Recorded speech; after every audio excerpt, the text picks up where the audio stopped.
మీరు చేసిన పరిశోధనలో సెల్ థెరపీ గురించి ఎక్కువ రీసెర్చ్ చేశారు. సో, ముఖ్యంగా ఏదైతే కార్టిలేజ్ ఉందో, కార్టిలేజ్‌ని మనము పెంచగలుగుతామా? సో, మీ పరిశోధనలో అంటే ఏం తేలింది? సో, ఆ కార్టిలేజ్‌ని అరగకుండా చూసుకోవాల్సిన అవసరం, లేదా అరిగిన దాన్ని ఆ స్థాయిలో ఆపడానికి, లేదా అరిగిన దాన్ని పూర్తిగా మళ్ళీ తిరిగి పెంచడానికి ఏమైనా అవకాశాలున్నాయా? ఉన్నాయి. నీ కార్టిలేజ్‌లో అంటే ఆర్థరైటిస్ వల్ల అరిగిన కార్టిలేజ్‌ను ఏ స్టెమ్ సెల్స్ రిపేర్ చేయలేవు. అది నిజం కాదు.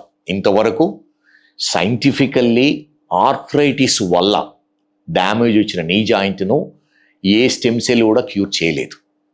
కానీ హెల్దీ కార్టిలేజ్ ఉండి ఇంజురీస్ వల్ల డ్యామేజ్ అయింటుంది. ఒకసారి ఇంజురీస్ వల్ల కొన్ని కండిషన్స్ వల్ల limited area of cartilage damage అయింటుంది. రిమైనింగ్ సరౌండింగ్ కార్టిలేజ్ హెల్దీగా ఉంటుంది. అటువంటి వాళ్లకు ఈ సెల్ థెరపీ అంటే ఏసీఐ అంటాము, ఆటోలాగస్ కాండ్రోసైట్ ఇంప్లాంటేషన్, అంటే మన కార్టిలేజ్ గ్రో చేసి ఇంప్లాంట్ చేసి ఆ కార్టిలేజ్ను రికవర్ చేయడానికి వీలవుతుంది. కానీ సరౌండింగ్ కార్టిలేజ్ హెల్దీగా ఉండాలి. దీని 2 సెంటీమీటర్ 3 సెంటీమీటర్ ఏరియా ఉంటేనే మనము చేయగలుగుతాము. ఇది సక్సెస్ఫుల్ అంటే 100% సక్సెస్ఫుల్ కాదు, ప్రాబబ్లీ 80 to 90% సక్సెస్ అవుతుంది. 62 లక్షల మంది ప్రజల్లో మెడ్ ప్లస్ బ్రాండ్ మెడిసిన్స్ కి మారడం వలన 915 కోట్ల రూపాయలు సేవ్ చేసుకున్నారు. అదే మెడిసిన్స్ అదే క్వాలిటీతో 50 to 80% డిస్కౌంట్లు.